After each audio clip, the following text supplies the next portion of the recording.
Donc, on vous souhaite la bienvenue pour ce webinaire sur le décret tertiaire appliqué au patrimoine privé.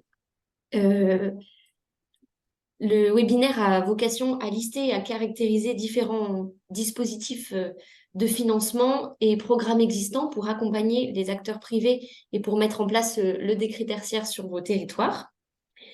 Donc, notre webinaire va se dérouler en plusieurs petites séquences. D'abord, une introduction et un contexte sur le décret tertiaire, puis ensuite cette présentation flash qui vont vous permettre de prendre connaissance des leviers disponibles et aussi vous permettre de poser vos questions.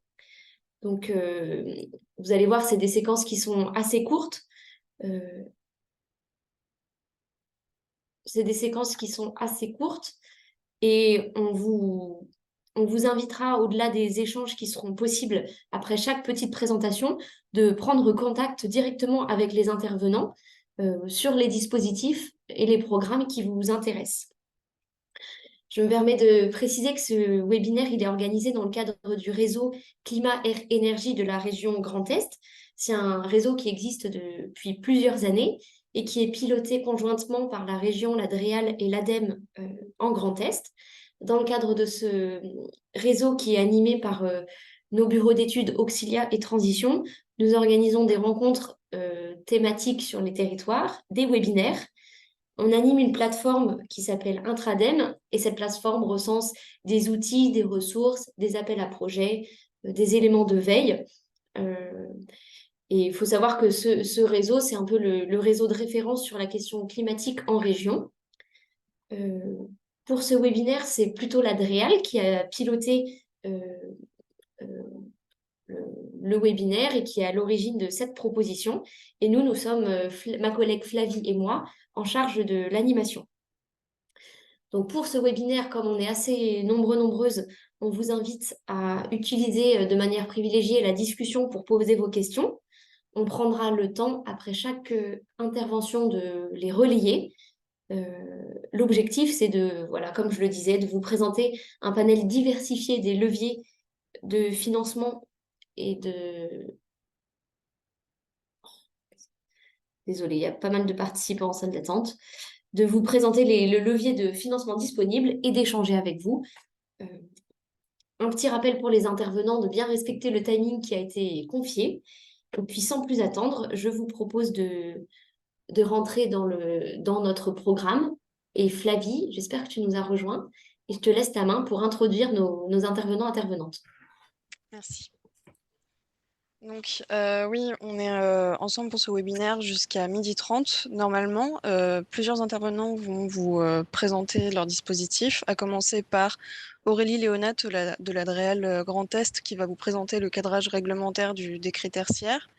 Puis Victor Beurer, chargé de mission transition énergétique à la région Grand Est, va vous présenter le programme Climaction. Ensuite, ce sera Laurence Vac, adjointe au chef de pôle construction et bâtiments durables de la DREAL Grand Est, qui va vous présenter le programme SAR. Thibaut Diel de l'ALEC Nancy, responsable du pôle particulier et professionnel, vous fera un retour d'expérience du programme SAR. En suivant, Mélanie Guiton vous présentera l'accompagnement de la CMA. Voilà. Olivier Collin, responsable pôle transition écologique de la CCI Grand Est, vous présentera l'accompagnement de la CCI. Puis Vincent Denis de BPI vous présentera son accompagnement. Et enfin, il y aura un retour d'expérience sur le début de la démarche de l'Eurométropole Strasbourg, présenté par Janie Mantelet et Yasmine Alfaoui. Est-ce que tu peux passer à la slide suivante? Merci. Donc Aurélie Léonat va commencer ce webinaire en présentant le cadrage réglementaire. Bonjour, merci pour l'introduction. Donc on peut passer à la slide suivante. Merci. Voilà, donc éco-énergie tertiaire, c'est donc un dispositif qui vise la sobriété énergétique. Donc le but, c'est de diminuer progressivement ses consos d'ici 2050, avec des paliers intermédiaires à 2030-2040. Et en fait, quand on parle du dispositif éco-énergie tertiaire, c'est tout un corpus de textes, avec notamment le décret tertiaire qui est sorti en 2019, qui est un peu le socle fondateur de ce dispositif. Et ensuite, vous avez un certain nombre d'arrêtés qui vont venir compléter ce dispositif, avec notamment en ce moment des arrêtés en cours de publication qui vont concerner, on le verra un peu plus tard, certaines typologies d'activités telles que pour la première vague, les commerces, l'hôtellerie, restauration, etc. Et ensuite, on aura encore d'autres arrêtés qui vont être sur des typologies plus ciblées en lien avec la logistique, par exemple le sport. Et enfin, un dernier arrêté pour toutes les autres typologies qui n'ont pas été listées précédemment. Suivant, s'il vous plaît. Merci. Alors, quels sont les bâtiments concernés par éco-énergie tertiaire? Finalement, on a un assujettissement qui est assez large, parce que ça va concerner tous les bâtiments, quelle que soit l'année de leur construction, donc que ce soit les bâtiments existants ou neufs et à venir, du moment qu'on a un seuil de 1000 m² de surface de plancher d'activité tertiaire. Donc concrètement, ça peut être selon 3 configurations types. Soit on a un bâtiment en tant que tel exclusivement alloué à un usage tertiaire qui fait plus de 1000 m². Ça, c'est le premier cas de figure.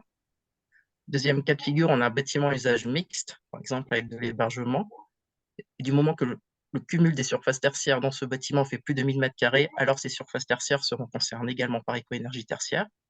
Et le dernier cas, c'est si on se situe sur une unité foncière ou un même site, du moment que le cumul des surfaces tertiaires fait plus de 1000 m², alors ces surfaces seront aussi assujetties à éco-énergie tertiaire. Et éco-énergie tertiaire concerne aussi bien le public que le privé. Alors c'est vrai qu'aujourd'hui, on se focalise sur le patrimoine privé, mais voilà, ça concerne tout le monde, à quelques rares exceptions, notamment les constructions provisoires, c'est lorsque vous avez un permis de construire donc provisoire de moins de 2 ans, les lieux de culte et les activités à des fins de défense, sécurité civile et sûreté intérieure. Donc là, vous déduisez ces surfaces spécifiques, mais sinon, après, toutes les autres activités tertiaires sont concernées par éco-énergie tertiaire. Donc concrètement, c'est une typologie effectivement assez variée parce que ça peut être aussi bien des bureaux que des salles de sport, des data centers, des espaces de vente. Il y a vraiment une typologie très, très variée. Et en fait, le principe du dispositif éco-énergie tertiaire, c'est qu'après, on va avoir une approche à ce qu'on appelle l'entité fonctionnelle assujettie, qui sera en fait un binôme propriétaire honneur à bail, c'est-à-dire locataire. Donc les deux seront conjointement concernés par éco-énergie tertiaire. Alors plus précisément, pour respecter éco-énergie tertiaire, il y a 2 orientations possibles. Soit vous avez un objectif en valeur relative, donc c'est ce qu'on avait vu en intro, donc vous réduisez progressivement votre consommation énergétique d'ici 2050 par palier de 40%, 50%, 60%. Donc ça, c'est par rapport à une référence qui sera comprise entre 2010 et 2019, ou ultérieurement si le bâtiment est entré en service plus tard. Donc ça, c'est le premier cas, ou alors vous atteignez un objectif en valeur absolue, où à chaque fois, en fonction des catégories présentes dans le bâtiment, on va dire, voilà, votre bâtiment devrait idéalement consommer tant de kilowattheures en 2030, et donc vous avez un objectif. Et en fait, c'est l'atteinte du premier de ces 2 objectifs qui va valoir en fait respect de l'obligation, par exemple pour 2030, vous atteignez l'un ou l'autre. Et enfin, il est également possible de mutualiser les résultats à l'échelle d'un patrimoine pour que éventuellement certaines entités fonctionnent assujetties un peu mieux loties puissent compenser d'autres où vous auriez plus de mal à atteindre les objectifs. Suivant. Merci. Donc pour ça, pour atteindre ces objectifs de résultats, en fait, vous avez plusieurs chemins possibles. Soit vous agissez sur la performance de l'enveloppe du bâtiment, au niveau de la performance également des équipements et du contrôle de ces équipements, également sur les modalités d'exploitation ou sur les usages. Ça, c'est vraiment à vous de choisir par quels moyens. Ça peut être une combinaison également de ces différents moyens pour atteindre cet objectif de résultat. Merci.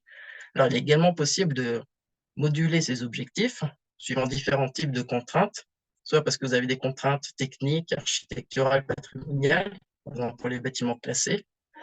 Dans ce cas-là, il faut établir un dossier technique. Alors, le contenu est précisé par arrêté, où vous allez fixer en fait un nouvel objectif qui sera atteignable par rapport à vos contraintes.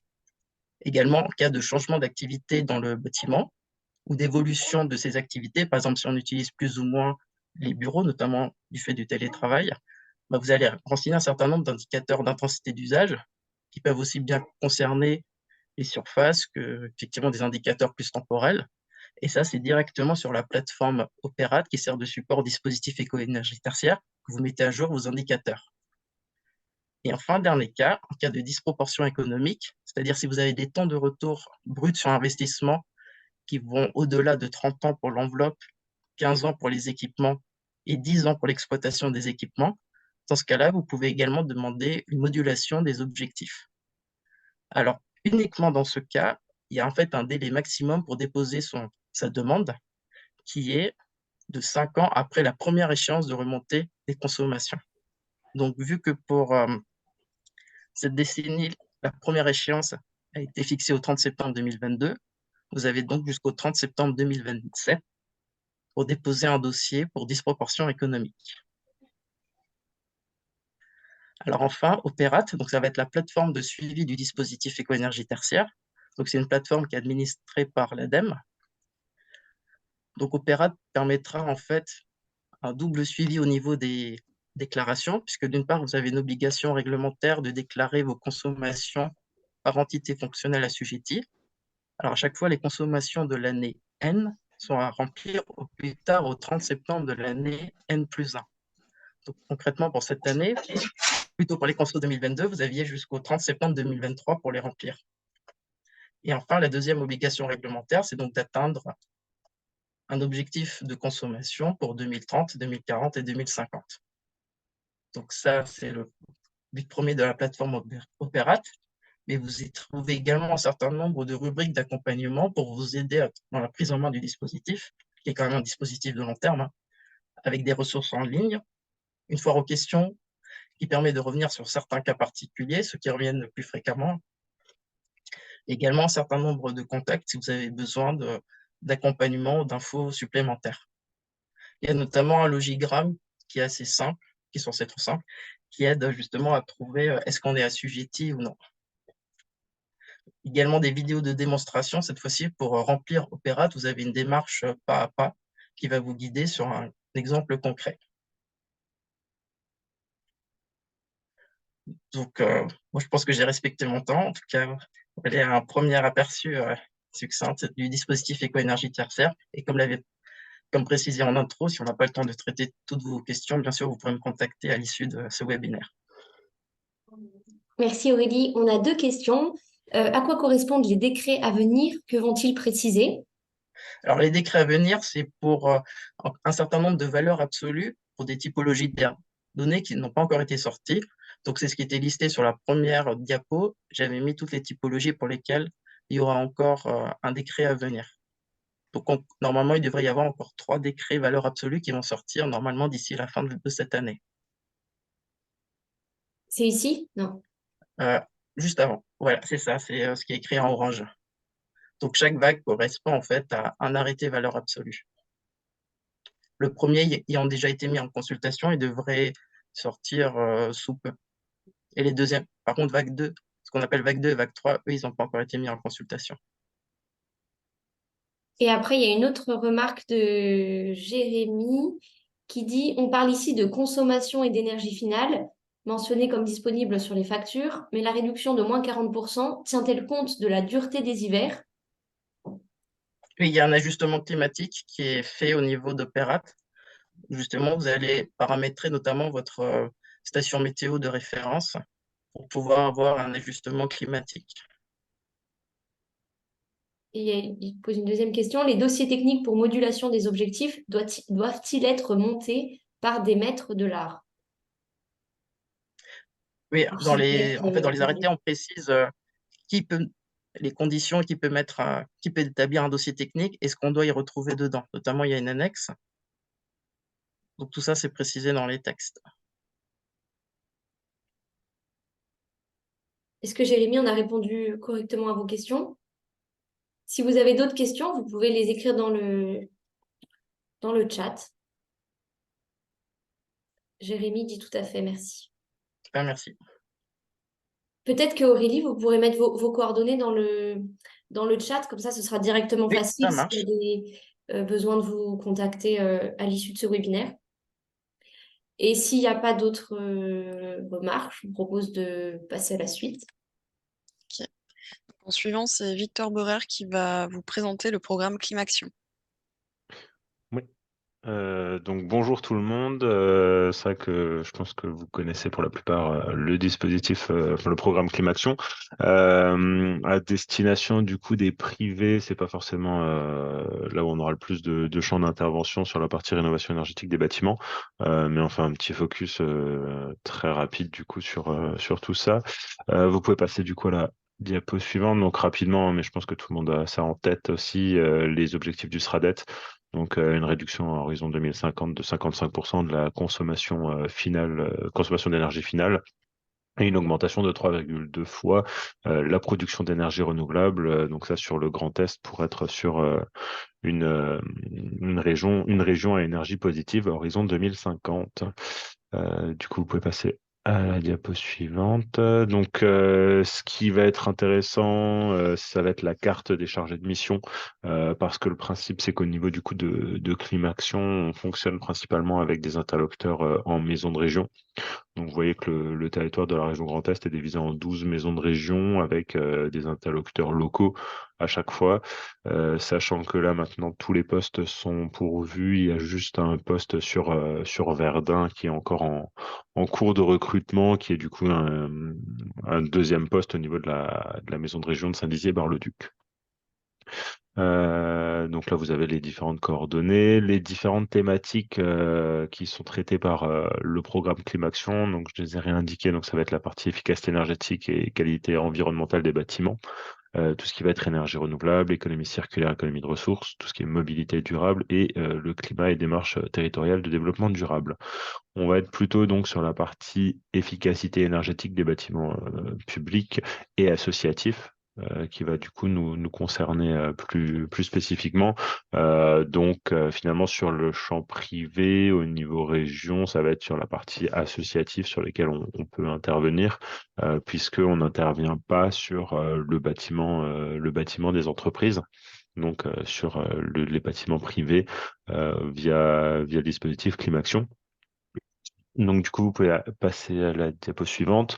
Au niveau donc des bâtiments publics et associatifs, donc surtout associatifs pour le privé, on a une première aide qui est plutôt sur de l'audit, de l'audit énergétique simple ou approfondi. Le principe, c'est que une association qui aurait plusieurs bâtiments réaliserait du coup un audit énergétique simple, enfin un ou plusieurs bâtiments. L'audit énergétique approfondi, c'est vraiment quand on est sur un bâtiment très spécifique. Il n'y a pas forcément d'association, mais c'est possible qu'il y ait des projets d'association. Pour des projets, pour avoir un peu une idée de ce que c'est un audit énergétique approfondi, c'est par exemple quand on est sur une piscine, sur une salle de spectacle avec différents usages, où du coup on a une complexité à simuler facilement le bâtiment. Donc l'idée, ça va être de mettre en place par exemple des capteurs de température, d'humidité pour voir comment fonctionne finalement le bâtiment. Donc le principe, c'est qu'on est dans un premier temps sur une phase audit pour faire plutôt un espèce de diagnostic du bâtiment pour savoir quels seraient les bâtiments à rénover en priorité, de par voilà, les niveaux de consommation, mais aussi les niveaux d'isolation, d'usage du bâtiment, pour prioriser finalement la rénovation des bâtiments. Et du coup, par la suite, sur la diapo suivante, donc on est sur la partie travaux, donc subvention aux travaux. Je pense que la plupart de vous connaissent ce mécanisme plutôt à destination des collectivités, mais c'est vrai que c'est aussi pour les associations, donc pas pour les entreprises, mais pour les associations.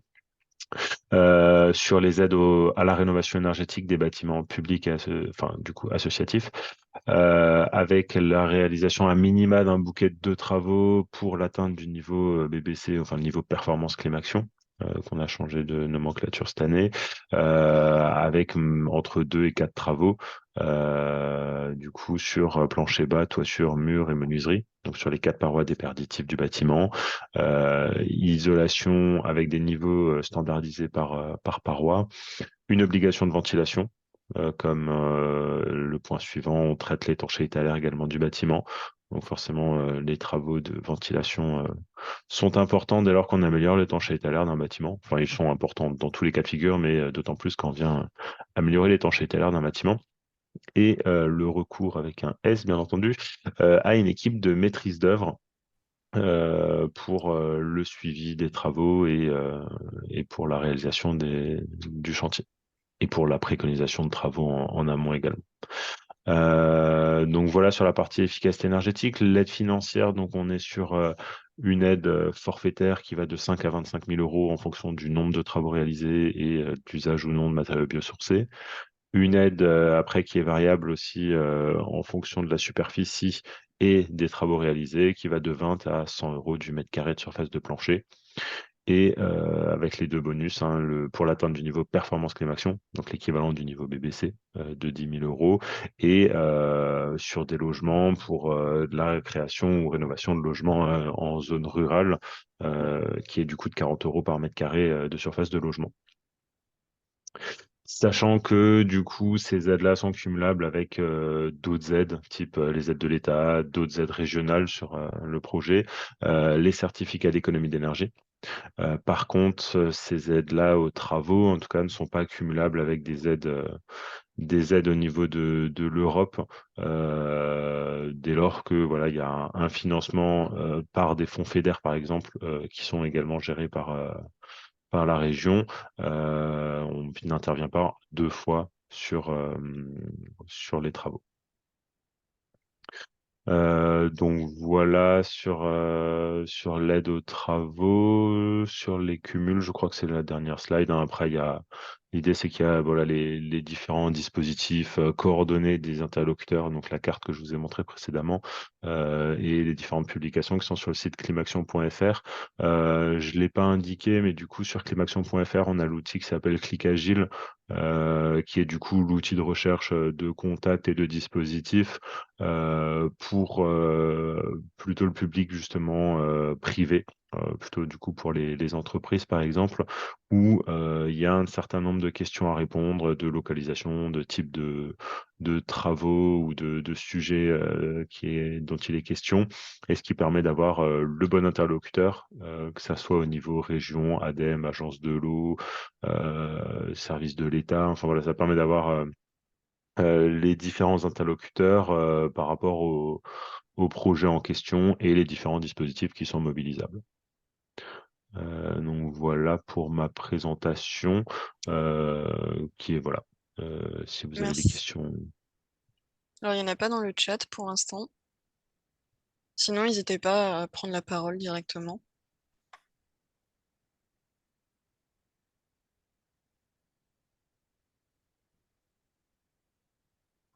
Je pense que de toute manière, les gens sont assez sensibilisés à Climaction et au dispositif. C'est un sujet que vous voyez au quotidien, donc S'il n'y en a pas, du coup, je vous propose de passer à la partie suivante. Donc, à présent, c'est Laurence Vague qui va vous présenter le programme SAR. Oui, merci. On peut passer à la diapo suivante. Voilà, donc sur le programme SAR, donc c'est un programme service d'accompagnement à la rénovation énergétique, donc qui a été mis en place sur le territoire national et puis en Grand Est depuis le 1er janvier 2021, et donc il va durer jusqu'au 31 décembre 2024. Son principal objectif, c'est de conseiller et d'accompagner les ménages dans leurs projets de rénovation énergétique de leur logement, avec trois accompagnements possibles, hein. Le premier niveau, l'information, le conseil. Le deuxième niveau, l'accompagnement et puis l'animation des différents acteurs. Et enfin, le troisième niveau, d'assurer le suivi technique et financier des chantiers. Donc, c'est un programme qui est mis en place au niveau des collectivités locales. Pour l'information, le conseil des ménages, la couverture du territoire est à 100% Grand Est. Et pour l'accompagnement, elle est à 94%, donc quasi complète, avec plus d'une centaine de conseillers France Rénov en Grand Est. Donc, vous l'aurez compris, c'est un programme essentiellement sur la rénovation des logements, mais il y a un petit volet dans ce programme SAR sur le conseil au petit tertiaire privé.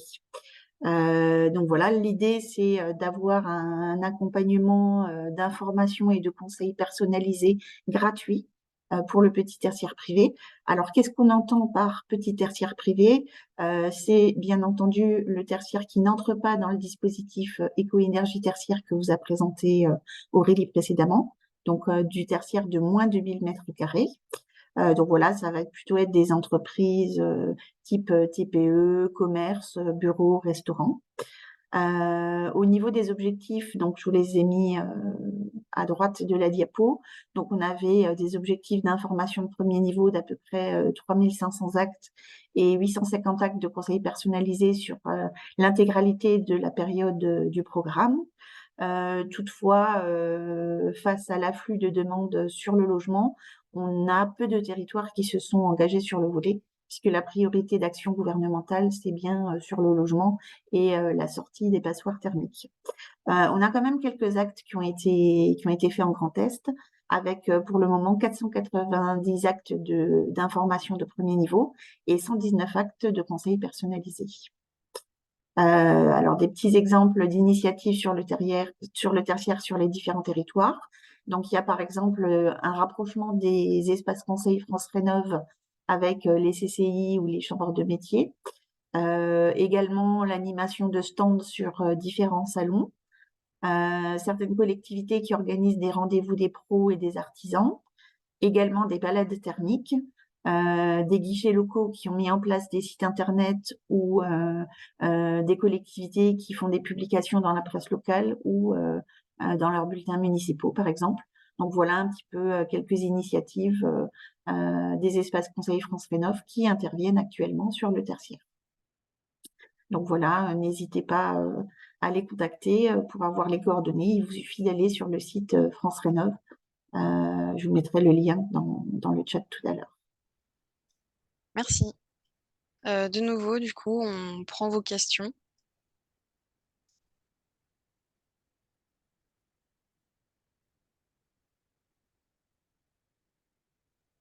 Moi, j'avais une question. Est-ce que vous savez si les actes, enfin les accompagnements conseils personnalisés ont débouché sur du travaux et est-ce que ça c'est mesuré à l'échelle de la région?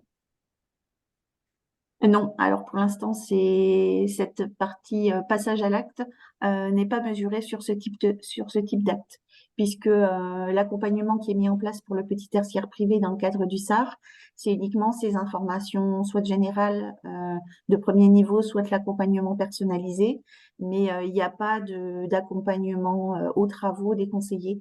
Donc c'est un indicateur qu'on ne suit pas. Et au-delà des indicateurs, est-ce que vous savez si il y a quand même un passage à l'acte ou vous n'avez pas forcément l'info?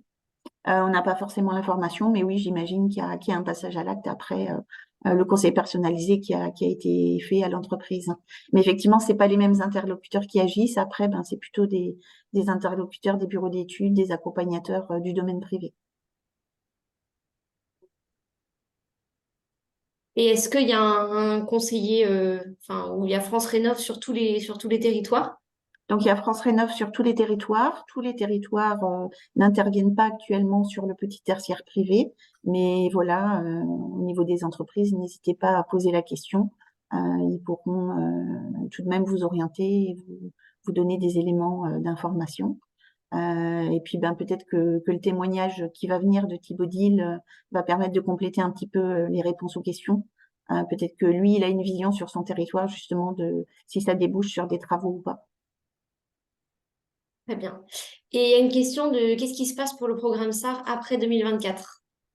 Tout à fait. Donc, après 2024, le programme SAR s'arrête et sera remplacé par le service public de la rénovation de l'habitat. Donc, pour l'instant, on ne connaît encore pas les modalités. Elles sont en cours de définition. Il y a toute une phase de concertation et de mise en place de ce service public qui aura lieu durant l'année 2024 pour préparer 2025. D'accord.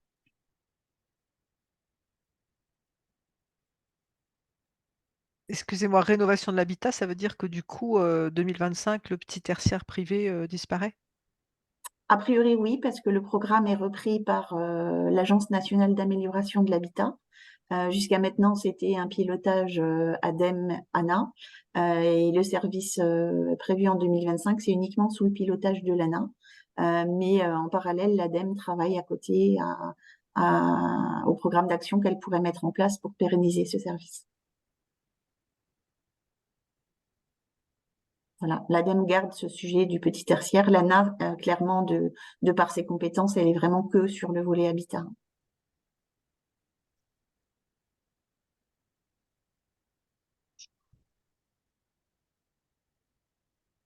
Et David dans le chat qui apporte une précision pour dire que l'ADEME garde le sujet du petit tertiaire. David, si vous voulez préciser avec le micro, n'hésitez pas.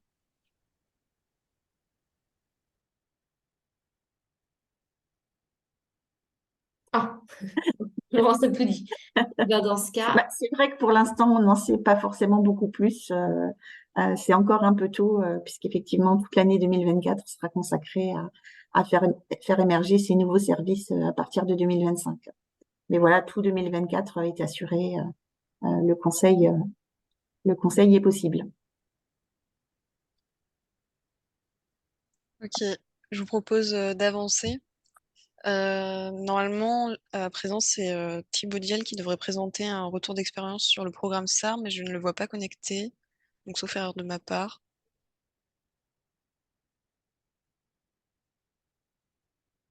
Non. est-ce que, Amélie, du coup. est-ce que Flavie, tu peux essayer de le joindre? Ok, ouais. Et on fait un saut de puce et on va aller à la présentation de la CMA et puis on reviendra sur le retour d'expérience du SAR avec Mélanie. Merci. Bonjour à tous. Donc, effectivement, je vais vous parler de ce qu'on apporte au niveau de la CMA sur le programme SAR. Tout d'abord, un petit mot pour faire un petit tour d'horizon de ce qu'est l'artisanat en Grand Est.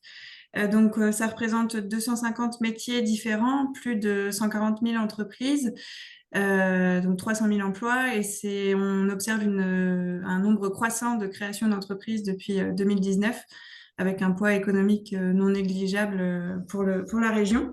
Donc la CMA de Région Grand Est, elle est là bien sûr pour accompagner ces entreprises dans leur création, dans la transmission, la reprise des entreprises. On les accompagne également sur différentes thématiques pour leur développement économique. Donc la transition digitale, les aspects commande publique, un accompagnement également pour les métiers d'art, et puis on les accompagne sur la transition écologique et le développement durable. Et donc dans ce domaine-là, je pense qu'on peut passer aux slides suivantes. Pour le développement durable, donc on a différents types d'actions. Depuis 2019, on développe et on met en place le programme régional de développement durable pour la région Grand Est. Donc, on approche le développement durable comme un levier de développement économique, donc avec des opportunités d'amélioration technique qui peuvent permettre de mieux maîtriser ses coûts, d'apporter plus de visibilité aux entreprises par leurs actions d'amélioration durable. Et on mène tout ça évidemment en conformité avec les évolutions réglementaires sur les différents sujets. Donc, pour mener à bien ce programme de développement durable, on a un parcours artisan durable on peut passer à la slide suivante. Donc, ce parcours artisan durable consiste à mener des actions de sensibilisation. Alors, le texte est un peu décalé, désolé, mais basiquement, donc notre parcours durable s'articule autour de sensibilisation auprès des artisans, de diagnostics réalisés sur les thématiques de l'économie circulaire, de la gestion des déchets, de l'eau et de l'énergie principalement. Et puis avec ces diagnostics, ça nous permet de donner des recommandations et d'accompagner du coup les artisans sur des dossiers techniques, des dossiers de demande d'aide et tout ce qui peut les aider à vraiment faire évoluer leurs pratiques ou acquérir de nouveaux équipements ou voilà, faire évoluer leurs activités. Donc, ce programme de développement durable, alors les logos sont un peu coupés aussi, mais en tout cas, il est soutenu par différents partenaires. La région Grand Est, l'ADEME, l'Agence de l'eau Rhin-Meuse et l'Adrial sont nos principaux partenaires. Et donc, dans ce cadre, quand on fait des accompagnements ou des diagnostics sur la thématique de l'énergie, on peut passer à la slide suivante. On a des demandes qui sont associées au programme SAR. Donc, on a déjà fait un webinaire de sensibilisation sur le contexte, les objectifs du décret, les modalités de fonctionnement de la plateforme Opérate. On a des questions qui viennent des artisans au niveau de leur assujettissement en fonction de leur activité, de leurs locaux. On apporte un support, enfin on peut apporter un support aux premières démarches sur la plateforme, sur l'analyse des données d'entreprise et le reporting des consommations énergétiques. Et puis, donc, on les accompagne bien sûr sur l'évolution de leurs équipements et la meilleure gestion de leur consommation. Donc ça, c'est les principales demandes fréquentes qu'on observe au niveau des artisans. Mais on est également, on développe également des partenariats avec les collectivités. On peut passer à la slide suivante. Donc c'est le cas, par exemple, du Grand Reims, avec qui on a initié un partenariat depuis fin 2022. Donc on a déployé ce partenariat pour l'année 2023. On apporte un soutien sur l'accompagnement technique du petit tertiaire pour la rénovation énergétique. Donc pour que la communauté urbaine du Grand Reims puisse atteindre ses objectifs croisés entre leur engagement dans le dispositif SAR avec la région Grand Est et le plan climat, air, énergie territorial qu'ils ont mis en place en 2022 et qui vise à développer une stratégie bas carbone. Donc, dans ce cadre-là, le Grand Reims avait besoin d'un accompagnement technique pour accompagner le petit tertiaire sur la rénovation énergétique. Et donc, la CMA Grand Est, dans le cadre du partenariat, dédie un chargé de mission sur l'opération de Perf Énergie du Grand Reims. Donc, pour vraiment accompagner et optimiser les performances énergétiques des entreprises et gagner en efficacité au niveau du bâtiment et également au niveau des procédés, donc plutôt des équipements, avoir une meilleure maîtrise de l'énergie et une amélioration au niveau de la consommation énergétique. Et si on passe à la slide suivante, donc cet accompagnement que la CMA met en place, donc elle consiste à des missions d'animation. Donc là, ça consiste à faire du porte-à-porte ou des permanences pour sensibiliser sur les enjeux de la rénovation énergétique et les dispositifs, donc de manière généraliste. Et puis, pour les entreprises qui sont intéressées, on fait des sessions d'information plus spécifiques qui sont adaptées aux besoins de l'entreprise. Donc, ça peut être des infos techniques, des infos financières, des infos réglementaires qui peuvent leur servir d'orienter leur choix ensuite pour améliorer leur performance énergétique. Et puis, on fait également des conseils personnalisés. Donc là, avec une approche diagnostique, qui consiste à faire un état des lieux, des caractéristiques des locaux, des équipements en lien avec la consommation énergétique, et puis de leur donner des préconisations sur les étapes de rénovation qui seraient pertinentes à mettre en place. On peut les aider aussi à évaluer les devis, leur donner des infos sur les aides financières, notamment qui sont mises en place par le Grand Reims en complément des aides financières qui ont été montrées précédemment par Climaction. Et donc voilà ce qu'on mène avec les collectivités. On est là en soutien du déploiement de l'accompagnement pour la rénovation énergétique du petit tertiaire. Voilà, je vous remercie pour votre attention. Donc en dernière slide, vous avez une vue des différents conseillers développement durable qui sont déployés sur l'ensemble du territoire du Grand Est. Et qui donc travaille sur le déploiement du programme régional de développement durable. Donc n'hésitez pas à nous contacter, il y a également mes coordonnées au-dessus de la carte, et puis sinon il y a les coordonnées de chacun des conseillers en territoire. Merci.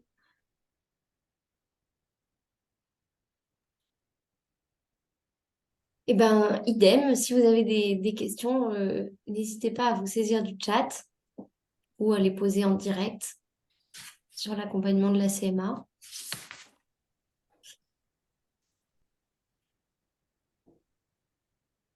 Moi, j'en avais peut-être une petite, mais je ne sais pas si c'est vous qui travaillez directement avec le Grand Reims. C'est pareil, donc on voit qu'il y a l'évaluation du nombre de conseils personnalisés qui est fait. Est-ce que vous avez une idée du nombre d'entreprises qui seraient passées, qui seraient passées à l'acte? engager des travaux. Ouais, pour l'instant, on n'a pas la vue encore sur le passage à l'acte, mais c'est un bilan effectivement qu'on souhaiterait faire. Mais pour l'instant, je peux pas vous répondre. D'accord. Et une question pour savoir comment se formalise le partenariat avec la CMA et une collectivité. Est-ce que c'est un accord financier? Est-ce que c'est une convention? C'est une convention, oui. Et du coup, il y a un financement aussi associé? Oui, il y a un financement associé à la convention. Oui, Et est-ce qu'il y a une durée? Enfin, c'est pour plusieurs oui, années? C'est c'était pour un non, an? c'était pour l'année 2023. La convention qui est en cours se termine fin 2023. C'était pour l'année 2023. Et donc, la collectivité renouvelle, comment ça marche? Alors, a priori, elle devrait renouveler pour 2024, oui, mais c'est encore en discussion. Et est-ce que vous savez ce que ça coûte à la collectivité? Alors, le financement, c'est aux alentours de 45 000 euros pour l'année. Il y a une question. Est-ce qu'il y a d'autres territoires qui ont un partenariat comme ça, comme le Grand Reims avec la CMA en Grand Est? Non, de cette envergure-là, c'est la seule collectivité avec laquelle on a une convention comme ça.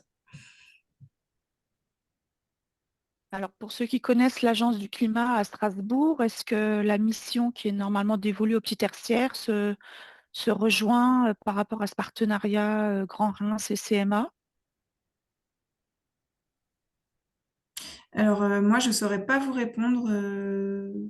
Je ne suis pas sûre, j'ai pas bonne connaissance de ce partenariat en Ouais, Alsace. j'interroge ma collègue Jenny Mantelet. Voilà. Est-ce que les missions de l'Agence du climat sur le petit tertiaire, c'est aussi un programme SAR, il me semble? Oui, Donc, mais ça voudrait dire qu'en fait, chez nous, c'est plutôt l'Agence du climat qui fait cette mission. tout à fait.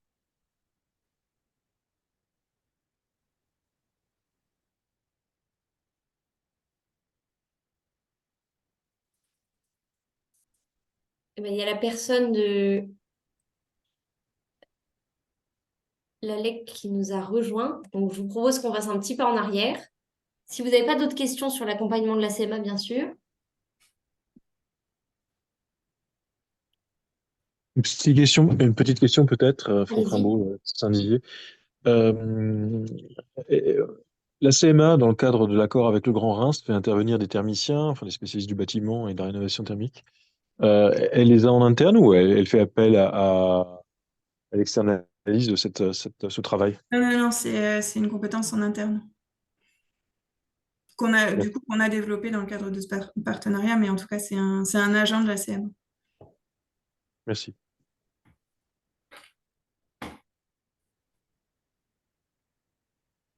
Si on a répondu à toutes les questions, je vous propose qu'on passe donc au retour d'expérience de l'ALEC Nancy sur le programme SAR, présenté par Thibaut Dill.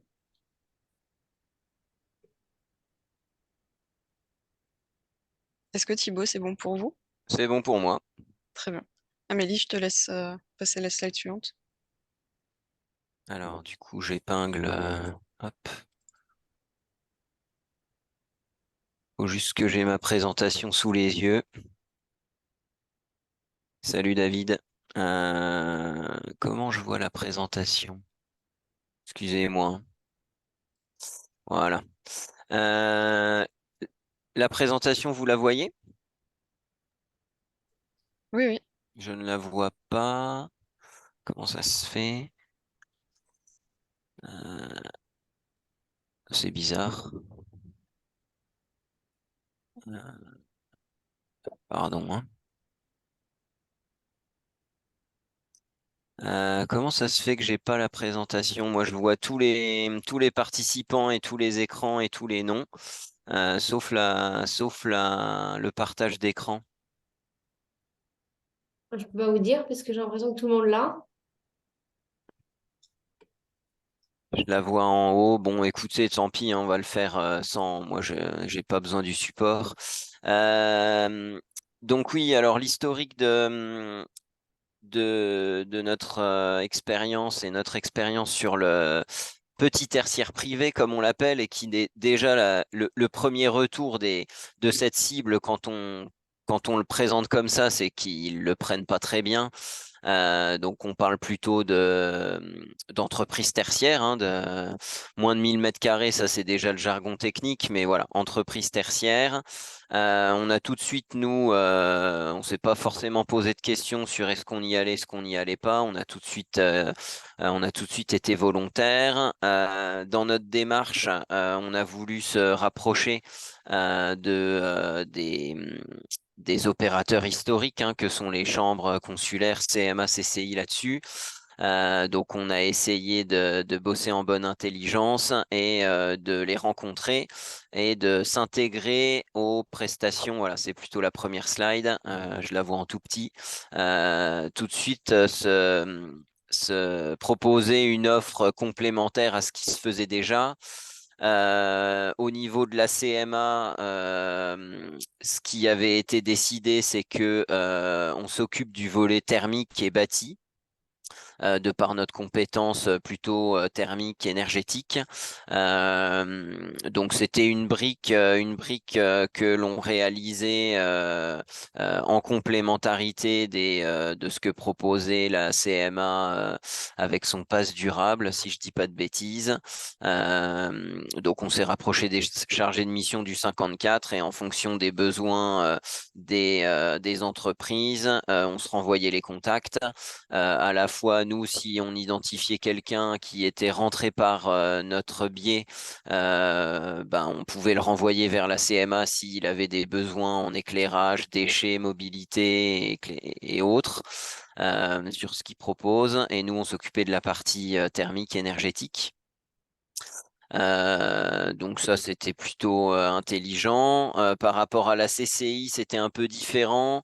La CCI gardait son approche globale avec son questionnaire développement durable, et si elle identifiait un besoin de la cible tertiaire sur la partie thermique énergétique pour pousser un peu le diagnostic, elle nous renvoyait le contact. Donc ça s'est fait un peu comme ça. Globalement, sur ce qu'on a réalisé, c'est plutôt des cibles. Ce qu'on se rend compte, c'est que c'est des cibles qui ne touchent pas, qui ne sont pas concernées par les CCI, CMA. On a eu beaucoup d'agences de bureaux, assurances, avocats, cabinets médicaux, voilà, plutôt des cibles bureautiques, associations, salles de sport. Voilà, donc c'était plutôt le profil des personnes qui nous ont contactés. J'arrive pas à lire les chiffres des bilans, mais je vous laisse les apprécier. En gros, ça a été, je pense, une dizaine de visites diagnostiques sur place avec un rendu de rapport pour la restitution. Les exemples, je les vois pas, mais je crois que du coup, là, je vais vous parler de l'ARS. Donc, l'ARS, c'est un peu spécial. C'est pas l'Agence régionale de santé, c'est une association qui fait de l'insertion. Donc, ils ont deux problématiques, c'est qu'ils sont à la fois bailleurs et à la fois propriétaires. Ils ont des bâtiments à usage soit de bureau, soit à usage logement pour les occupants qui souhaitent insérer. Donc là, il y a eu un travail qui a été fait sur les 3 bâtiments qu'ils ont identifiés comme prioritaires sur leur parc. À chaque fois, sur les 3 diagnostics qui ont été faits, il y avait un mix à la fois de bureaux et de chambres. Hein. Finalement, c'était du logement. On a très bien raccroché avec les compétences historiques de l'espace Conseil France Rénov sur l'habitat. Donc là, très intéressant, avec des restitutions de diag et pour eux, du coup, un gros intérêt pour cibler les priorités d'action. On peut passer à la suite. Là, c'est la salle de sport, je crois. Donc là, c'était une entreprise. Alors, on s'est rapproché aussi de l'Europe. Il faut que je les cite, hein, l'agence de développement économique qu'il y a sur la sur le Grand Est, basé près de la LEC à Nancy. On les a très vite rencontrés et là, c'est un contact qui nous ont renvoyé et un diagnostic, une visite qu'on a fait dans cette salle de sport par rapport à une problématique éclairage. Donc là, très apprécié, c'est un passage à l'acte. C'est, je crois, un peu le seul passage à l'acte qu'on a eu suite à dont on est au courant suite à la visite. Donc un relamping complet de la salle de sport qui était en tube néon et qui passe en LED et un lien avec le chèque vert de la région. Dont ces travaux sont éligibles. Donc là, intéressant. Et puis une ouverture aussi, ce qui est bien quand on fait les visites, c'est qu'on a une ouverture sur la partie thermique. Il avait des grandes vitrines très déperditives. Il avait un problème de ventilation avec toute l'humidité générée par l'activité sportive. Donc voilà, on lui a ouvert les yeux sur des problématiques et proposé des solutions. On peut passer au dernier exemple rapidement. Celui-là, oui, c'est le cabinet médical. Donc là, une grosse maison de santé avec des dentistes, un kiné, ostéo avec une piscine. Donc là, voilà, plusieurs corps de métier dans une maison avec des grosses consommations d'énergie électrique liées aux pompes à chaleur, au chauffage de la piscine. C'est un bâtiment neuf, donc plutôt performant. Par contre, il y avait sur cette visite-là, il y a eu quand même un intérêt sur certains réglages des ouvertures par rapport à l'étanchéité à l'air. Un gros travail fait sur le réglage et la planification des temps de chauffe de la piscine qui est très énergivore. Donc on a été beaucoup sur la partie usage. Et récemment, un nouveau contact fait par rapport à un projet photovoltaïque en autoconsommation qui serait très pertinent sur ce type de bâtiment. Bon, j'ai été un peu rapide, j'ai même dépassé le temps, mais voilà, je laisse le temps aux questions s'il y en a.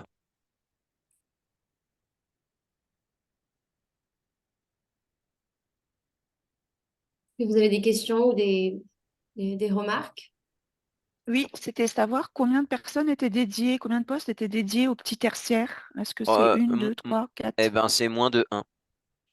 C'est moins de 1, tout le monde le fait un peu. On a passé les formations dédiées, les formations que nous ont proposé l'ADEME par rapport à cette cible. Donc on est 3 personnes à être formées à la LEC et on en fait au fil de l'eau en fait quand arrive le projet. Tout dépend quel conseiller est en entrée de contact, mais alors, c'est assez dur à estimer, hein, mais facilement moins de 0,5 ETP, je vais vous dire. Il n'y a pas non plus une demande folle. La demande, on ne la travaille pas parce qu'on est globalement sous-dimensionné déjà pour faire nos missions sur les ménages et sur l'habitat. Donc, en fait, quand les demandes arrivent, on les traite, mais vous voyez, hein, c'est pas non plus. C'est pas. On pourrait faire beaucoup plus à condition qu'il y ait les demandes. Mais voilà, en termes de TP, je pense que 0,5, pour faire ce qu'on a fait, c'est pas mal. 0,5 à 1. Merci Thibaut. J'avais encore une question. On nous dit souvent chez nous que le conseil vers les ménages pour le logement et le conseil vers le tertiaire est vraiment très très différent. Donc j'entendais que vous étiez formé au tertiaire. Est-ce qu'on peut juste avoir un petit retour sur ce sujet? Merci. Ouais, alors moi je trouve pas, en fait ça dépend de la cible tertiaire. La cible tertiaire elle est très très large et nous de notre expérience, les gens qui nous contactent, vous avez vu hein, dans les exemples, à part la salle de sport, mais globalement c'était du bureau et c'était des bâtis qui ressemblent à des logements ou en tout cas qui sont globalement un bâti qui est résidentiel et habitat. Dans lequel il y a des bureaux. Donc finalement, il n'y a pas de process industriel, il n'y a pas de grosse production de chaleur. Voilà,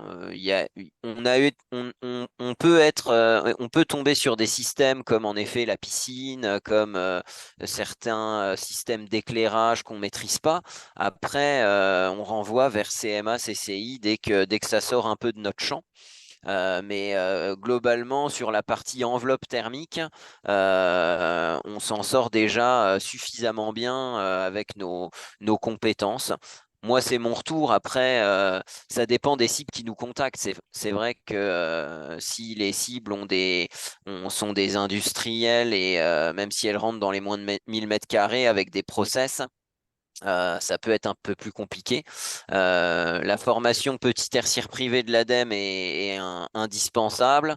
Après, ce qui est bien en la faisant aussi, c'est qu'on est rassuré dans le sens où on nous pousse à ne pas aller très loin techniquement et dans les diagnostics par rapport à ces questions plus complexes qui peuvent nous dépasser sur les process.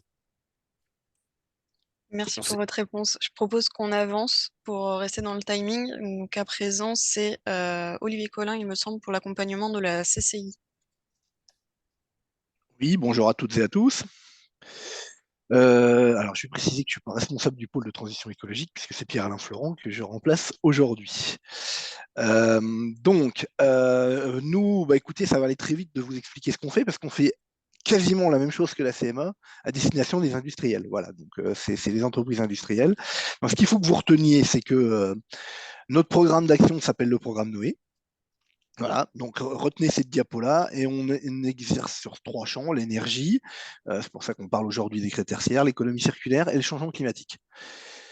Bon, on peut passer à la slide suivante. Donc nous, à travers notre accompagnement pour les entreprises industrielles, ce qu'on veut, c'est faire prendre conscience à l'entreprise industrielle de ses consommations énergétiques, parce que c'est encore pas toujours le cas, de définir avec eux, à travers l'analyse de leur data, quel est leur profil de consommation, de commencer après à mettre en place des plans d'amélioration. Et le produit qu'on va utiliser pour ça, on va passer à la slide suivante, c'est la visite énergie. Donc la visite énergie, elle se passe en 2 temps. Analyse des données généralement à travers les factures et les courbes de charge des industriels. Ça nous permet d'avoir ce type de rendu. Donc ça, on a développé un petit tableur Excel qui nous permet de ressaisir toutes les factures de l'entreprise et de pouvoir répartir les heures creuses, les heures pleines et les différentes choses, que ce soit pour l'élect, pour le gaz aussi.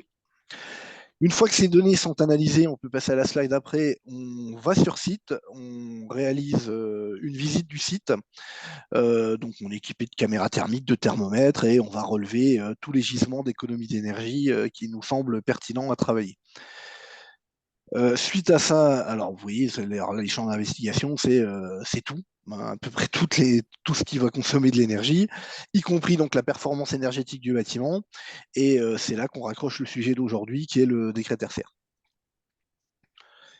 Alors, dans le rapport, on va faire un rapide point sur les actions qui nous semblent pertinentes à lever. Alors, à la différence d'un bureau d'études, on ne va pas réaliser de mesures.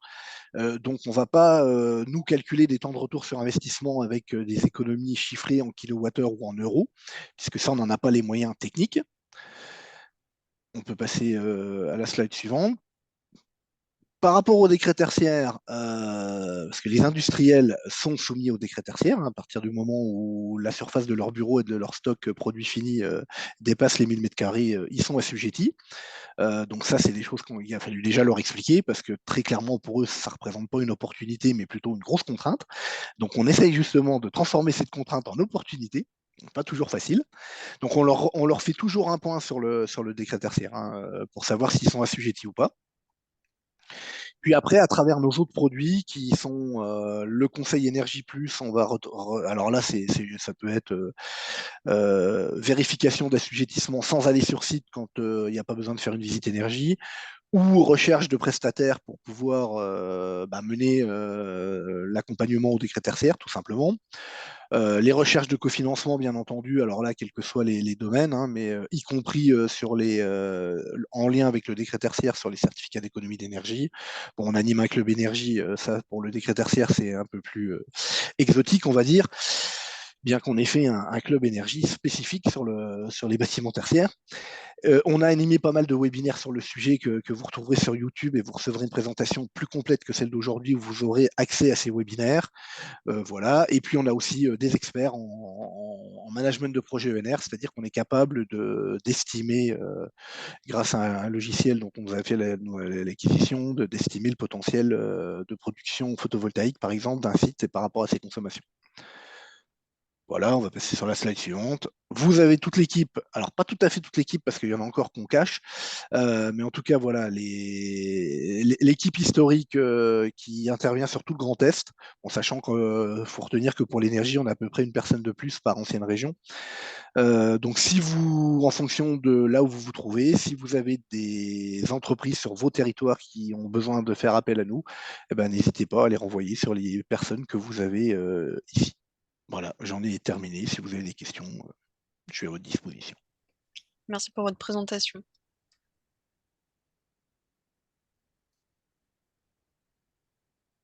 Moi, j'avais une question. Comment ça marche comment solliciter l'accompagnement Noé? Et après, c'est quoi? Est-ce qu'il faut...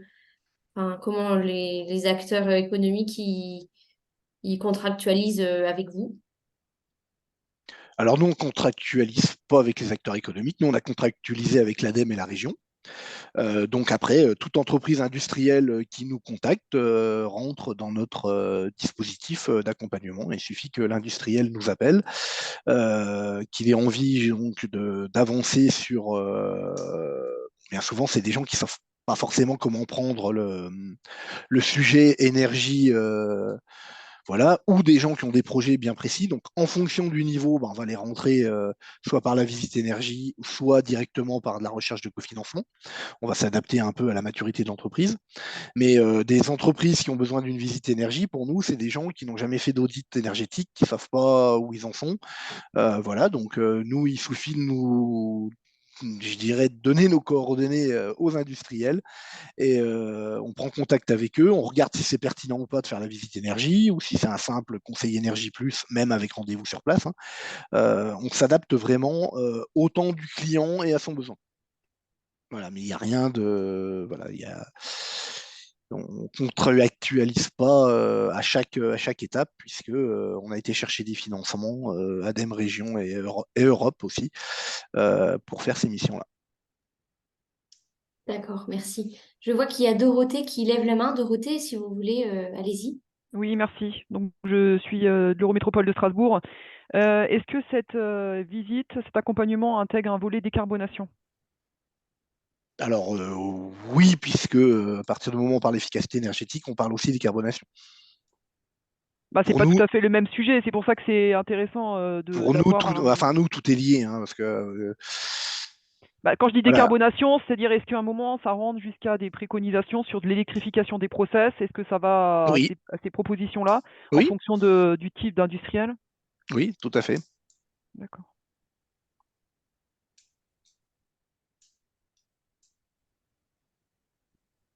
Je me permets de prendre la parole.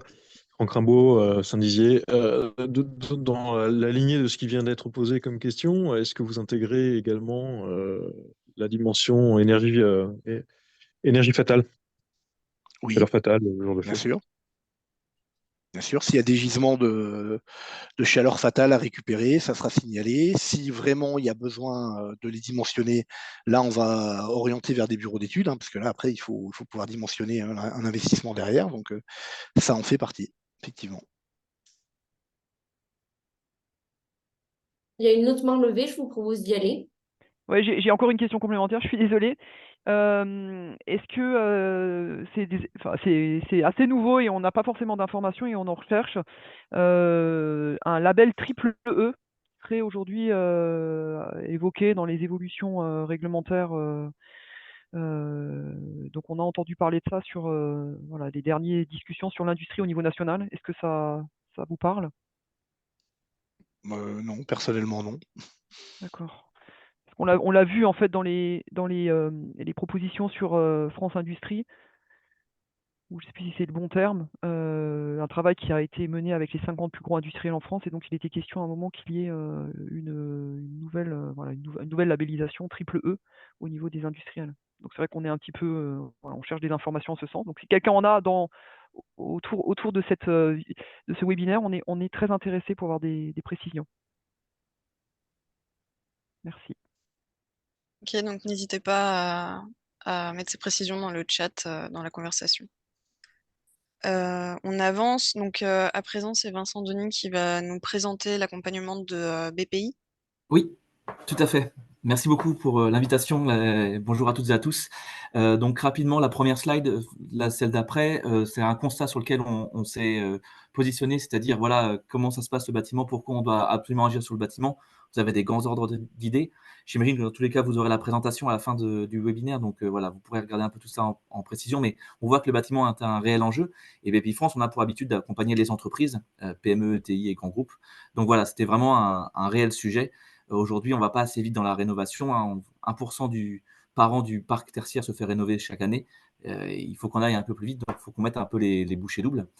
Donc sur la slide suivante, on énonce quelques solutions potentielles, des pistes d'action à mettre en place pour faire sa rénovation énergétique. Déjà, c'est de connaître, hein, tous les acteurs viennent de vous le dire, c'est de connaître son bâtiment et avoir des outils de mesure et de pilotage de son bâtiment. C'est ça le plus important, avec des gains rapides, mais aussi des gains plus long-termistes sur certains points. Réaliser des audits, hein, là, la CCI vous en a parlé, les autres organismes en ont parlé. Faire des audits et avoir une vision précise des indicateurs de suivi, c'est quelque chose de très important. Et puis, bien évidemment, après, dans la partie financement, refinancer un bâtiment pour le rénover, c'est en fait un effet de levier parce qu'aujourd'hui, la rénovation peut coûter un certain prix et les bâtiments qui sont très anciens, généralement, n'ont plus de dette ou presque plus de dette dessus. Donc nous, la BPI France, en tant qu'acteur bancaire, on vient dire aux propriétaires de dire, voilà, relevez une dette sur votre bâtiment, ce qu'on appelle de la cession bail généralement, relevez une dette sur votre bâtiment, ça vous permet de dégager la trésorerie et d'entamer ces travaux de rénovation pour qu'ils soient pertinents en 2050, comme ils dépendent du décret tertiaire, que ce soit pertinent qu'ils existent encore avec des bonnes performances. Donc, sur la slide suivante, en fait, je parle d'un des outils qu'on a chez BPI France. On en a plusieurs, on a 4 diagnostics actions qu'on appelle. Là, on en a un qui s'appelle le Perfimo, qui en fait répond typiquement à l'enjeu du décret tertiaire. En fait, voilà, c'est de dire que tous les dirigeants de PME, ETI, grands groupes qui sont propriétaires d'un bâtiment qui est soumis au décret tertiaire, on va les accompagner pour aller plus loin dans leur démarche de décarbonation et d'efficacité énergétique. Donc, si vous pouvez aller sur la slide suivante, on va un peu plus dans le détail. Grosso modo, c'est un accompagnement en 5 étapes qui durent entre 3 et 6 mois. Donc, bien évidemment, il y a tout d'abord un état des lieux, il y a un bilan qui est fait par un énergéticien. On en parlait tout à l'heure, je vous montre à la fin, normalement, dans la présentation, si j'ai encore le temps, à quoi ressemblent grosso modo les rendus qui sont faits par l'énergéticien. Mais l'idée, c'est de venir sur site, prendre des mesures précises par un cabinet avec les bons outils et faire un compte-rendu définitif. Après ce compte-rendu, en fait, on obtient la trajectoire à prendre pour atteindre l'objectif du décret tertiaire, donc les fameux jalons 2030, 2040 et 2050. Et à travers ces scénarios et donc les caractéristiques chiffrées qu'il faut atteindre, il y a aussi les financements associés. En fait, on reste une banque, donc on dit, voilà, pour arriver à ce niveau-là de performance, vous aurez à peu près tant d'investissements à réaliser, mais c'est bien évidemment des investissements précis. On ne donne pas des fourchettes, on dit, voilà, il faudra faire tel investissement, telle chose, des panneaux solaires, des isolations, etc. Enfin, voilà. On va dans une vision globale, donc le but de ce diagnostic, c'est d'aller très loin et en fait de faire un plan d'action, de mettre l'entreprise en transition dans son plan d'action jusqu'à 2050, qu'elle sache qu'à jalon 2050, elle a déjà le plan d'action devant elle. Vous voyez que le prix va entre 3 000 et 15 000. Vous pouvez laisser la slide suivante, c'est bien aussi parce que ça reprend les 4 autres diagnostic. Le Perfimo coûte entre 3 000 et 15 000 euros. Pourquoi ? Parce qu'en fait, ça dépend du bâtiment. Un bâtiment qui est assez simple, qui sera juste de stockage ou juste du bâtiment tertiaire bureau, ça peut aller vite dans les performances. Si c'est des bâtiments plus complexes, des bâtiments mixtes, comme on parlait tout à l'heure, ça peut prendre plus de temps, donc ça peut aller jusqu'à 15 000 euros. Aujourd'hui, ce n'est pas subventionné par l'ADEME, comme les 3 autres copains que vous voyez à côté, qui sont l'écoflux, décarbonation et l'éco-conception, mais il est envisagé que ça soit prochainement. Donc, début 2024, normalement, le Perfimo sera subventionné par l'ADEME, ce qui fait que le prix passera de 3 000 à normalement 1 500. Généralement, l'ADEME prend entre 50 et 60% de subvention. Donc, l'ADEME va venir accompagner une fois de plus les entreprises sur ce sujet-là. Et bon, après, pour vous donner un peu un exemple à quoi ressemblait un diag Perfimo, j'avais mis quelques slides d'exemple. Voilà, par exemple, là, c'est dans un cas d'exemple qui a été pris. Il faut une répartition totale de la consommation d'électrique par usage. Donc, ça permet à l'entreprise d'avoir une cartographie de l'utilisation de son électricité. Par la suite, on lui fait une cartographie de la déperdition de ces kilowattheures qu'elle injecte. Où est-ce que ça part ? Donc ça, c'est le bureau de l'énergéticien qui fait ça. Où est-ce que ça part ? Donc là, voilà, on voit typiquement que le renouvellement de l'air est un vrai sujet dans cette entreprise-là, dans ce cas-là. Et donc par la suite, on leur donne, par rapport aux objectifs du décret tertiaire, donc sur la slide suivante, on regarde où on doit aller voilà, donc où on doit aller. Donc, on voit l'entreprise, l'année de référence qu'elle a pris, elle était à un peu plus de 100 kWh par mètre carré. Entre le moment où elle a fait sa déclaration, enfin, en tout cas, entre le moment où elle a fait sa déclaration tertiaire et l'année de référence qu'elle a pris, et aujourd'hui, les relevés qui ont été faits par l'entreprise, par le bureau thermique, elle a déjà diminué à 87 kWh par mètre carré. Et on voit les jalons 2030, 2050, 2040 et 2050, donc les moins 40, 50 et 60% de consommation énergétique par mètre carré. Donc l'entreprise sait que pour arriver à son premier jalon, elle doit arriver à 63, 55 et enfin 42 en 2050. Et donc après ça, on leur met des scénarios en face. Donc là, c'est vraiment le condensé du condensé. Mais chaque scénario comporte en fait des données, notamment des données chiffrées avec des investissements, en disant voilà, l'idée c'est d'arriver à tel niveau de kilowattheure par mètre carré. Comment on fait? Ça fait un investissement de 440 000 euros, grosso modo. Alors vous pouvez avoir des aides grâce au CE et vous allez avoir des gains énergétiques par an. Donc on vous donne un ROI qui est généralement incitatif auprès des entreprises, c'est d'avoir un retour sur investissement. Donc on leur dit voilà un ROI. Et on se rend compte que par exemple entre 2030, donc scénario 1, et 2050, scénario 3, la fourchette de dépenses, elle n'est pas énorme. Bon, c'est quand même, on parle de centaines de milliers d'euros, mais sur certaines entreprises, ça ne paraît pas énorme. Donc de passer le pas directement aux investissements 2050, directement en 2025, et pas attendre à chaque fois de refaire une révision de son plan d'investissement, ça peut être aussi pertinent parce que du coup, le retour sur investissement est d'autant plus rapide. Donc voilà, je suis désolé, j'étais un peu vite avec un temps un peu précis et restreint. Je suis à votre disposition si vous avez des questions maintenant, ou même par la suite, vous avez mes coordonnées, n'hésitez pas à me contacter, je suis à votre disposition. J'ai une question pour savoir combien de diag perfimo avez-vous réalisé? Alors, au national, je ne pourrais pas vous dire. En région Grand Est, on en a fait une petite vingtaine. Et pour ça, en fait, donc il n'y a pas de TP dédié, que je viens de voir la question. En fait, ce qui se passe, c'est qu'on passe par des bureaux d'études prestataires. C'est-à-dire qu'en fait, on a un vivier d'experts qu'on a recensé à travers un cahier des charges qui doivent répondre à ce que je viens de vous montrer, en fait, l'exemple que je viens de vous montrer, ils doivent répondre à ça. Et en fait, nous, c'est des référencements de bureaux d'études qu'on anime en interne. Ces bureaux d'études, on les fait monter aussi en compétences, on les accompagne dans la formation pour monter en compétences. Donc, ce n'est pas internalisé à BPI France, c'est des bureaux d'études externalisés. BPI France est un peu chef d'orchestre grâce à l'ADEME qui nous aide à financer tout ça et le bureau d'études qui réalise la prestation. Voilà. Et combien de TP dédiés? Voilà, c'est ça. En fait, comme je disais, il n'y a pas de TP dédié. Enfin, chez nous, en fait, moi, je suis coordinateur climat. On a des responsables d'accompagnement en région. Donc, par région, il y a toujours au moins 2 personnes qui synchronisent un peu ça, qui coordonnent tout ça. Mais au niveau national, en fait, comme dit, on a des bureaux d'études qui sont dédiés pour ça. Donc, je n'ai pas de chiffres maintenant, mais voilà, on a pas mal de force de frappe à ce niveau-là. Ok, merci. Je propose qu'on avance à la dernière intervention. C'est Janie Mantelet et Yasmine Alfaoui qui vont nous présenter leur démarche de l'Eurométropole de Strasbourg. Bonjour, merci beaucoup. Bon, je pense qu'on va passer rapidement sur les 3 premières diapos qui sont juste des titres. Donc simplement des éléments de contexte. Je crois qu'il manque encore quelque chose sur cette diapo. Non? J'arrive pas. Oui, voilà, en gros, très rapidement, le tertiaire sur le territoire de l'Eurométropole de Strasbourg, c'est 29% de la consommation énergétique du territoire. Donc, on n'est vraiment pas dans l'épaisseur du trait. On a mené une stratégie de sobriété et de rénovation sur notre propre patrimoine bâti, avec des travaux importants qui sont en cours et des budgets conséquents. Pour autant, force est de constater que sur le tertiaire, enfin, on ne peut pas faire l'impasse sur le tertiaire si on veut avancer. On peut y aller. Du coup, alors ce qui se passe, c'est qu'on a un copil rénovation énergétique qui donc suit toutes les opérations, toutes les actions que nous menons, que ce soit sur notre patrimoine, sur le logement, et qui se réunit donc à peu près 2 fois par an avec les élus. Et en fait, au copil fin 2022, force a été de constater que on avait assez peu de connaissances de ce que c'était que le patrimoine tertiaire du territoire de l'Eurométropole. Donc on s'est dit qu'avant de réfléchir à des accompagnements, il fallait peut-être qu'on sache quand même un petit peu où est-ce qu'on mettait les pieds. Donc on a lancé une mission d'étude avec un partenaire éco-conseil qui forme des éco-conseillers avec une double mission. D'une part, avoir une meilleure connaissance du parc bâti tertiaire, et bien entendu de ses caractéristiques énergétiques, et puis aussi avoir une meilleure vision des démarches d'incitation et d'accompagnement qui pouvaient exister. Vous pouvez aller à la suivante. Et ils ont travaillé selon 2 axes. D'une part, ils sont allés voir les bases de données existantes.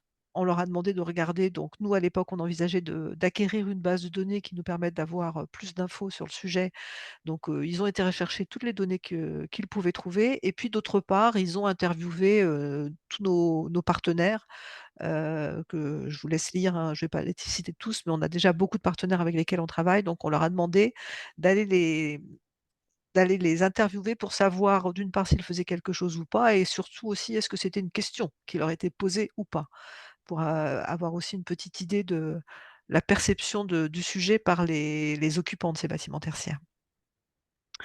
Donc on a effectivement trouvé plusieurs, bases de données, avec beaucoup de divergences entre bases, des croisements délicats dans un endroit on vous parle d'établissement, dans l'autre de bâtiment, enfin, Aurélie vous a expliqué la différence entre les différents types de bâtiments, assujettis au décret tertiaire. Donc finalement, on n'a pas réussi à trouver une base qui nous donne toutes les informations qu'on voudrait.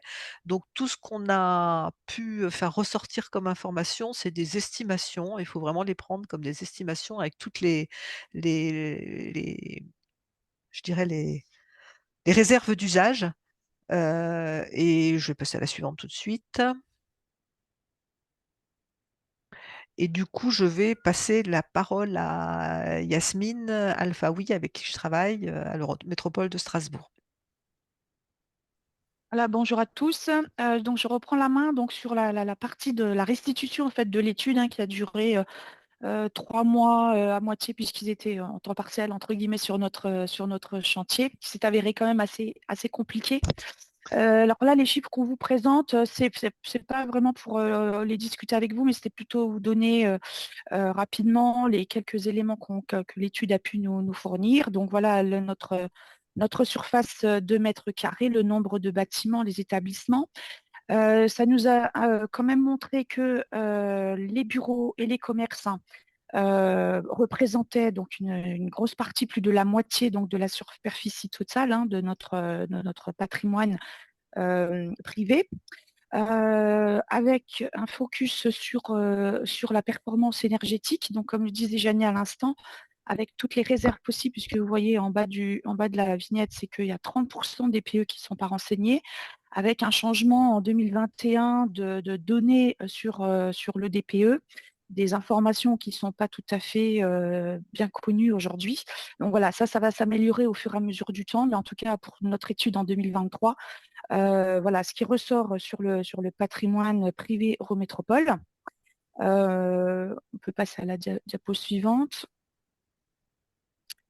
Voilà, au niveau énergétique, donc on a une caractérisation donc, du bâti tertiaire selon les activités.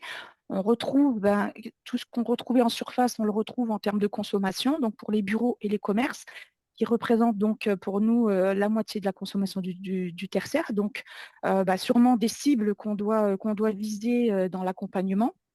Avec donc les sources d'énergie qu'on retrouve donc au niveau de l'électricité pour la moitié et une importance donc du chauffage. Donc pareil, comment est-ce qu'on focalise notre accompagnement sur le remplacement des chaudières et puis ce qui va avec l'isolation du bâti.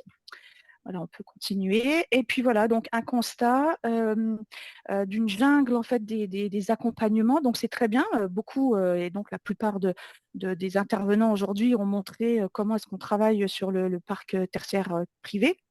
Donc, il y a beaucoup d'acteurs, beaucoup de dispositifs tant en ingénierie, donc les audits dont on a parlé à l'instant, mais aussi les petites aides financières sur justement ces audits.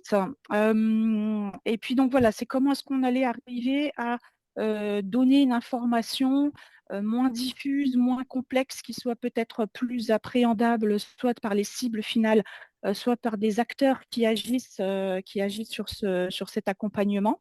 Donc, les éco-conseillers ont réussi à tracer. Donc là, c'est vraiment un tout petit extrait puisque On a une page recto verso en A3 de l'ensemble des dispositifs, soit d'ingénierie, soit financiers, avec une clé d'entrée qui est à gauche la structure de l'entreprise.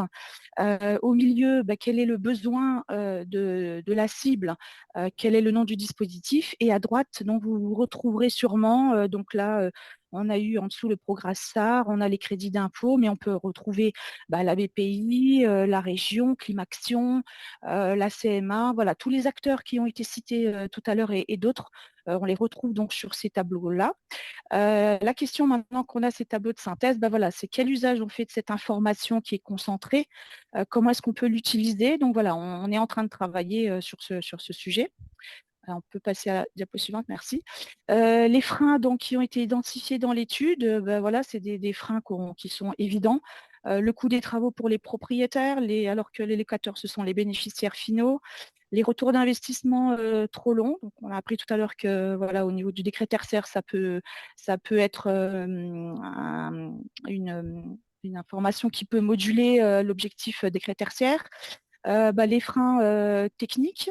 Nous, en Strasbourg, par exemple, en centre-ville, qui est très sauvegardé, donc des bâtiments patrimoine classés.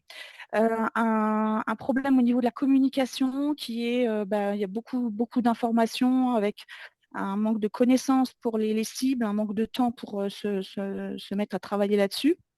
Et puis, malheureusement, un casse-tête réglementaire pour les assujettis au décret tertiaire. Et puis, évidemment, des moyens humains insuffisants, donc l'accompagnement du petit tertiaire privé. Donc, on l'a vu, par exemple, au niveau des ALEC ou des agences du climat pour Strasbourg et des différentes structures qui accompagnent. Aujourd'hui, le constat, c'est que le tertiaire, il est non priorisé puisque le logement prend tout. Peu questionné par les entreprises, surtout si elles ne sont pas encore assujetties, des effectifs sous-dimensionnés dans les structures. Et donc, quelque chose qui est quand même ressorti, donc là je parle pour l'Adréal, donc un défaut d'accompagnement sur la plateforme Opérat, même si, donc voilà, Laurence nous a indiqué qu'il y avait pas mal d'outils sur la plateforme qui permet d'aider les cibles, les propriétaires. Alors, voilà, on peut passer à la diapo suivante, merci. Voilà, donc ce qu'on a enclenché à l'Eurométropole, c'est d'enclencher une démarche partenariale. Donc tous ceux qui ont répondu à l'étude, donc on les a réunis. Là, je passe la parole à Janie, excusez-moi, je vais laisser Janie reprendre. Merci Yasmine. Donc effectivement, le but du jeu, nous en tant qu'Eurométropole, c'est pas notre rôle d'aider à la rénovation du parc bâti tertiaire. Par contre, on est en charge du plan climat réglementaire et à ce titre, on a un rôle d'animation et on est chargé de vérifier que les actions qui sont menées sur le territoire permettent d'atteindre les objectifs fixés et pour l'instant, clairement, on n'y est pas et de mobiliser les acteurs pour aller vers les objectifs qu'on s'est fixés. Donc, du coup, on a fait ce premier groupe de travail. Alors, on s'est déjà rencontrés 3 fois. D'abord pour restituer l'étude, et ensuite pour essayer de voir, de sentir également les envies d'agir ou les possibilités d'agir des différents partenaires et on essaye d'établir un plan d'action. Encore une fois, nous, on est là pour animer le groupe, on n'est pas là pour, prendre chacun par la main. Donc, le principe, c'est que les personnes qui ont envie de mener une action se font des petits groupes de travail sur le sujet, avancent et on se revoit de manière, sur une base trimestrielle pour, assembler tout ça et voir comment on avance ensemble. On peut peut-être mettre la diapo suivante. Du coup, c'est vrai que oui, la diapo a une drôle de mise en forme, c'est pas grave. Le principe, c'est vraiment qu'on travaille, en sous-groupe, sur des actions que chacun des partenaires peut ou a envie de mener, mais, en coordonnant, tout ce qu'on fait. Et à titre indicatif, bon nous là, ça fait donc la première réunion du groupe de travail était en juin, donc on s'est vus 3 fois. Nos copies continuent, donc on a un comité de pilotage du plan climat fin octobre où on va mettre à la discussion la question de l'étape à venir, pour mieux accompagner le tertiaire. Donc ce qu'on aimerait, c'est être en mesure de définir une stratégie partenariale d'accompagnement qui soit à la hauteur des enjeux, en lien avec nos partenaires. Alors on a plusieurs axes de travail à explorer. On aimerait bien qu'on puisse mettre en place un accompagnement technique et financier similaire à celui qui est proposé, pour les particuliers. On a une agence du climat qui fait ça très bien. On envisage d'avoir un poste sur le tertiaire, mais c'est vrai que pour l'instant, notre agence du climat, un peu comme, les autres, intervenants aujourd'hui, elle répond à la demande, mais elle ne va pas chercher. Elle n'est pas active pour aller chercher, les assujettis, enfin les entreprises du tertiaire, et on aimerait bien pouvoir enclencher quand même quelque chose d'un peu plus important. Ça suppose de retrouver des financements. Alors, bon, il y avait le SAR, il y aura quelque chose d'autre par l'ADEME, on ne sait pas quoi. Peut-être aller chercher des financements européens, on ne sait pas, mais en tout cas, c'est clair qu'il faut qu'on trouve des financements. Nous avons une agence d'urbanisme qui, travaille sur un observatoire de la rénovation énergétique du bâti tertiaire privé, puisque l'étude nous a montré que quand même on n'est pas encore, on n'a pas encore des bases de données. On a acheté une base de données qui est très bien renseignée sur le logement, mais on n'a pas identifié une seule base de données, même payante, où il y ait des données sur le tertiaire qui soient fiables. Pour l'instant, elle n'existe pas. En tout cas, nous, on l'a pas identifié si ça existe. Et puis, on aimerait également faire un groupe de travail, pour mobiliser les gros comptes tertiaires du territoire. On se dit que vraisemblablement, on doit avoir une dizaine de gros comptes qui doivent représenter, une grosse part des mètres carrés. Bon, je pense que ça soit les hôpitaux, les universités, les institutions européennes, peut-être quelques grosses surfaces commerciales. Donc, dans ce domaine-là, Yasmine a commencé à prendre des contacts, cet été, et on espère aussi mettre un groupe de travail sur ce sujet. Et puis, au-delà du COPIL, du plan climat, notre COPIL de la rénovation énergétique, se poursuit, et donc, de manière très régulière, on va venir avec des propositions et qu'on va présenter à nos élus, et on espère, pouvoir avoir une stratégie, qui se met en place à partir de 2024. Yasmine, tu veux peut-être compléter? Je ne sais pas. Oui, bah, profiter en fait de ce moment ensemble pour remercier en tout cas les personnes qui nous accompagnent dans ce partenariat, puisqu'aujourd'hui on a Vincent Denis qui fait partie de notre groupe. Il y a Aurélie qui est avec nous, David de très loin parce qu'il est représenté par Frédéric Tixera au niveau de la région. Donc voilà, merci beaucoup, hein, pour votre collaboration, hein, pour ce sujet qu'on sent maintenant devenir un véritable enjeu pour toute la transition énergétique des acteurs économiques. Alors nous, ce qu'on va essayer de faire effectivement pour mieux se connaître dans nos rencontres partenariales, au niveau de la précédente réunion en juin, c'est la CCI, Stéphane Choup, qui nous a présenté la visite énergie, donc dont nous a parlé l'intervenant juste Monsieur avant, donc Collin. Olivier Collin. Voilà, donc lui avait focalisé les visites énergie sur l'industrie. Ben, nous, on a interrogé Stéphane sur le volet tertiaire, qui est effectivement aujourd'hui sous-représenté. Donc voilà, la question c'est comment, comme je disais Janie, comment est-ce qu'on fait venir des entreprises ou des propriétaires vers le dispositif des visites énergie pour en profiter. Et la fois prochaine, en décembre, c'est Vincent Denis, au niveau de la BPI, qui va nous présenter son DIAC Perfet IMO et les prêts associés. Donc voilà, ça enrichit la discussion, ça permet de connaître des dispositifs, ça permettra aussi de les mettre en évidence quand on sera en face des entreprises ou des grands comptes pour les orienter vers des dispositifs d'accompagnement. Donc voilà, on va dire qu'avec Janie et Dorothée, hein, qui nous entend, on est au démarrage, hein, du travail. On va poursuivre sur la connaissance par cet observatoire. On s'est rendu compte que voilà, en France, il n'y a pas beaucoup d'observatoires sur le tertiaire. Donc voilà, on espère commencer cette démarche à Strasbourg, et puis donc poursuivre avec des actions concrètes vers les cibles pour augmenter, voilà, pour accélérer, si c'est possible, la rénovation énergétique. Voilà, bon, j'en ai fini.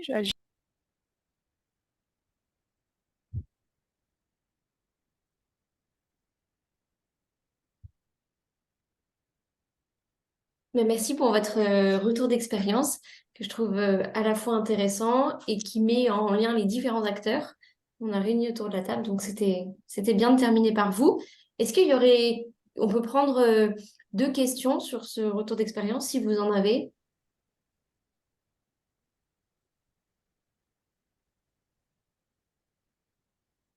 Bah, écoutez, s'il n'y en a pas, je vous propose qu'on conclue là notre webinaire dans le respect du timing. On vous remercie à la fois intervenants, intervenantes pour vos interventions et participants, participantes pour votre participation, vos questions.